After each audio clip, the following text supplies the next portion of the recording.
नमस्कार मित्रांनो, सन 2024 मध्ये अतिवृष्टीमुळे बाधित झालेल्या परंतु अद्याप मदत अनुदान न मिळालेल्या या अतिवृष्टी बाधितांना राज्य शासनाच्या माध्यमातून अनुदान मंजूर करण्यात आले आहे। आणि याच्या संदर्भात महत्त्वपूर्ण असा जी.आर दिनांक 12 जून 2025 रोजी निर्गमित करण्यात आलेला आहे।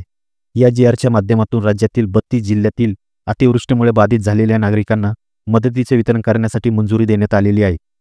मित्रांनो, राज्य शासनाच्या माध्यमातून अतिवृष्टीमुळे जे नागरिक बाधित होतात, ज्याच्यामध्ये शेतजमिनीचे नुकसान सोडून घराची पडझड होणे, भांडे आणि कपडे वाहून जाणे, दुकानाचे किंवा टपरीचे नुकसान होणे असेल, या नुकसानीसाठी नुकसान भरपाई शासनाच्या वतीने निश्चित करण्यात आलेली आहे।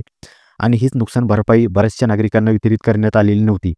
अशा जून 2023 ते डिसेंबर 2024च्या प्रलंबित असलेल्या बाधितांना नुकसान भरपाई अखेर राज्य शासनाच्या माध्यमातून मंजूर करण्यात आलेली आहे।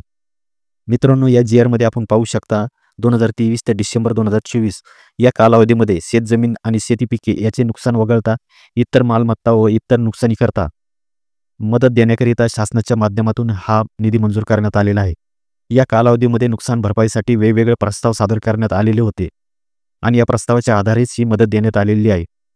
याच्यामध्ये नागपूर विभागातील 7 जिल्हे, कोकण विभागातील 5 जिल्हे, छत्रपती संभाजीनगर विभागातील 8 जिल्हे, अमरावती विभागातील 4 जिल्हे, पुणे विभागातील 5 जिल्हे, नाशिक विभागातील 5 जिल्हे, अशा प्रकारे निवारा केंद्रामध्ये अन्न, वस्त्र, निवारा आणि औषध पुरवठा याच्यासाठी 51,99,000 रुपये, त्याचप्रमाणे 2 दिवसापेक्षा अधिक कालावधीकरिता पूर क्षेत्र, घर पाण्यात बुडालेले, इतर ग्रस्त किंवा घराचे झालेले पडझड याच्याकरिता 49,63,14,000 रुपये, त्याचप्रमाणे मत्स्य व्यावसायिकाचे झालेले नुकसान याकरिता 1,70,33,000 रुपये आणि दुकान किंवा टपरी धारकांचे जे काही नुकसान झाले त्याकरिता 12,91,37,000 रुपये, असे एकूण 64,75,83,000 रुपयाची नुकसान भरपाई या विभागातील विविध जिल्ह्यातील नागरिकांना नुकसान भरपाई मदत म्हणून देण्यासाठी मंजुरी देण्यात आलेली आहे।